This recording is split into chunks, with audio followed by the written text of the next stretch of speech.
Bayangkan ada seorang pasien, seorang bapak atau ibu yang sedang berada di titik paling rentan dalam hidupnya.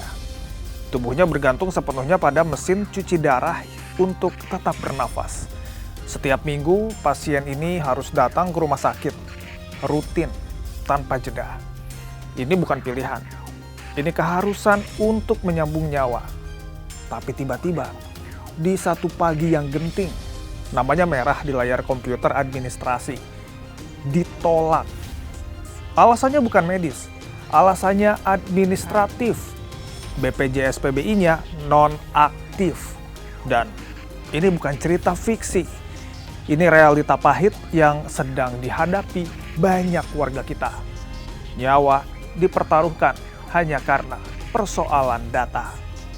Saya Anand Surya, inilah Point of View Sindo News.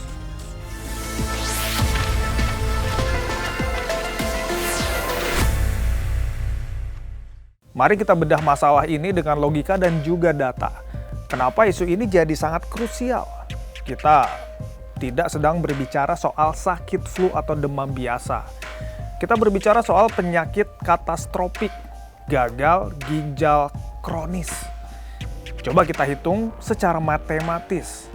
Biaya satu kali cuci darah atau hemodialisa itu berkisar antara 800.000 sampai 1 juta rupiah.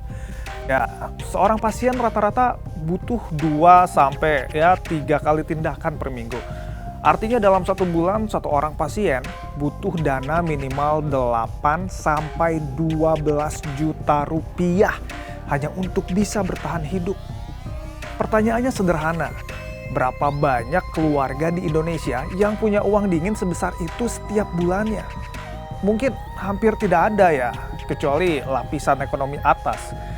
Tapi bagi masyarakat miskin, penerima PBI atau penerima bantuan iuran, kartu BPJS itu bukan lagi sekedar asuransi. Itu adalah life support, itu oksigen mereka. Ketika sistem menonaktifkan kepesertaan mereka secara sepihak, sistem itu tidak sedang menghemat anggaran negara. Sistem itu secara tidak langsung sedang mencabut nyawa warganya secara perlahan. Kementerian Kesehatan sendiri mengakui persoalan ini. Bahkan dalam rapat dengan DPR baru-baru ini, Menteri Kesehatan Budi Gunadi Sadikin membuka fakta yang mengejutkan. Ia mengusulkan reaktivasi otomatis selama 3 bulan bagi pasien katastropik agar layanan tidak terputus. Dan tahu nggak berapa biayanya? Cuma 5 miliar rupiah saja nih per bulan. Angka 5 miliar itu sangat kecil bagi negara.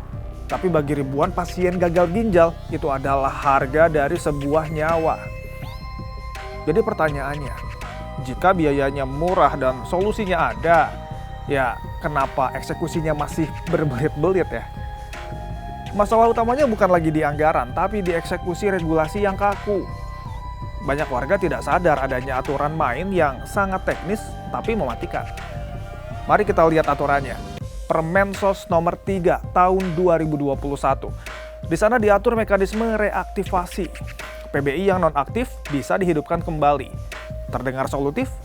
Iya kan? Tapi sayangnya ada syarat jendela waktu yang sering jadi jebakan. Reaktivasi cepat hanya bisa dilakukan jika status nonaktif itu kurang dari 6 bulan.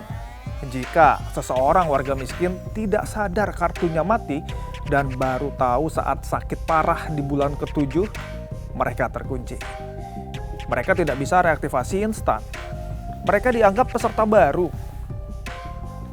Harus daftar lagi ke DTKS atau Data Terpadu Kesejahteraan Sosial. Menunggu verifikasi kelurahan, menunggu penetapan Kemensos. Ya, birokrasi ini memakan waktu sampai berbulan-bulan. Pertanyaannya, apakah penyakit gagal ginjal bisa diajak kompromi untuk pause dulu selama 3 bulan menunggu SK Menteri turun? Tentu tidak. Lalu, kenapa mereka dinonaktifkan? Alasannya klasik. Cleansing data atau perapihan data. Ya, tujuannya mungkin mulia. Agar subsidi tepat sasaran. Negara tidak mau membiayai orang yang sudah mampu atau orang yang sudah meninggal. Tapi sistem kita menghadapi 2 musuh besar dalam statistik sosial. Pertama, inclusion error. Orang kaya yang masih dapat bantuan. Kedua, exclusion error. orang miskin yang justru terbuang dari sistem. Ya, ini jadi fakta di lapangan yang menunjukkan algoritma cleansing data kita seringkali terlalu agresif. Hanya karena ada beda 1 digit di NIK atau karena pindah alamat dan juga belum lapor ke Dukcapil, status kemiskinan seseorang bisa dihapus oleh sistem. Di atas kertas, data menjadi rapi, seakan-akan rapi ya. Tapi di lapangan, pasien menjadi korban. Masalah semakin rumit ketika kita berbicara soal kelompok rentan kedua. Siapa mereka? Mereka adalah warga yang dulunya mampu atau peserta mandiri, lalu bangkrut, jatuh miskin, dan ingin pindah ke PBI atau bantuan pemerintah. Tapi logikanya, negara memang harus langsung menangkap mereka sebagai warga miskin baru. Tapi gimana ya realitanya?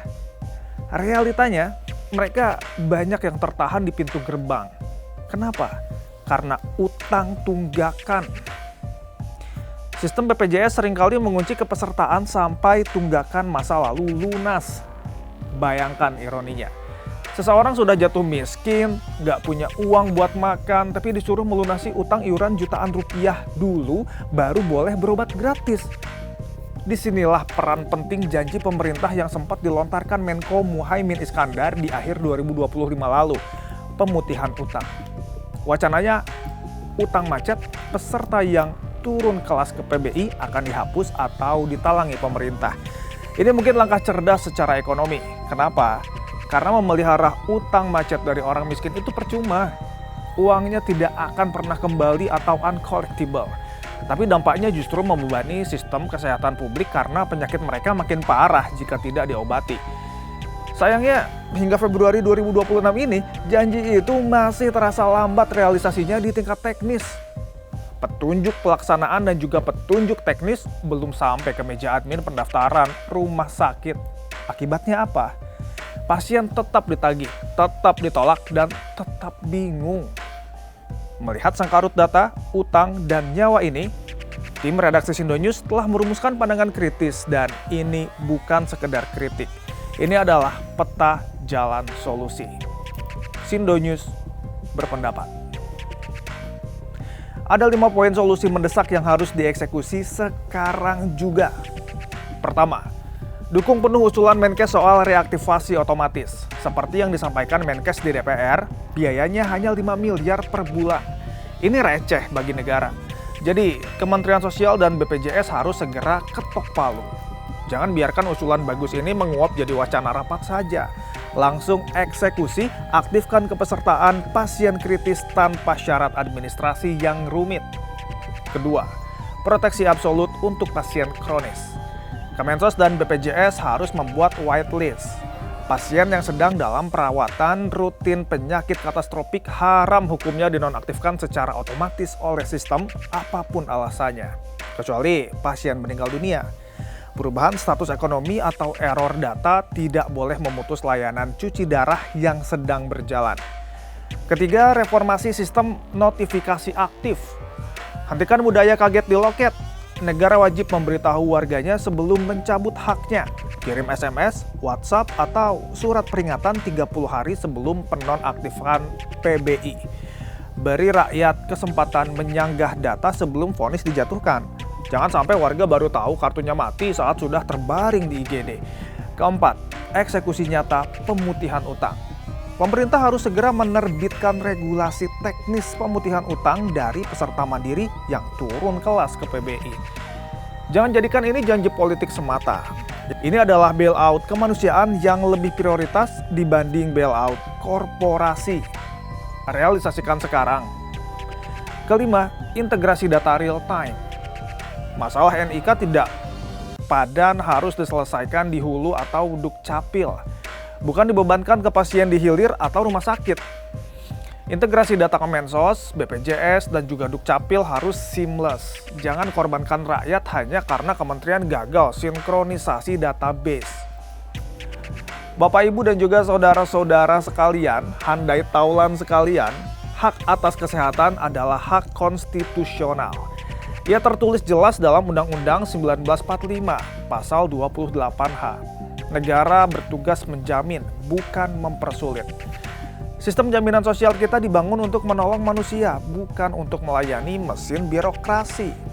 Ketika prosedur administrasi mulai memakan korban jiwa, saat itulah kita tahu sistem ini butuh revolusi, bukan sekedar revisi. Semoga suara ini didengar dan perbaikan nyata segera terjadi di setiap loket pendaftaran rumah sakit di seluruh Indonesia.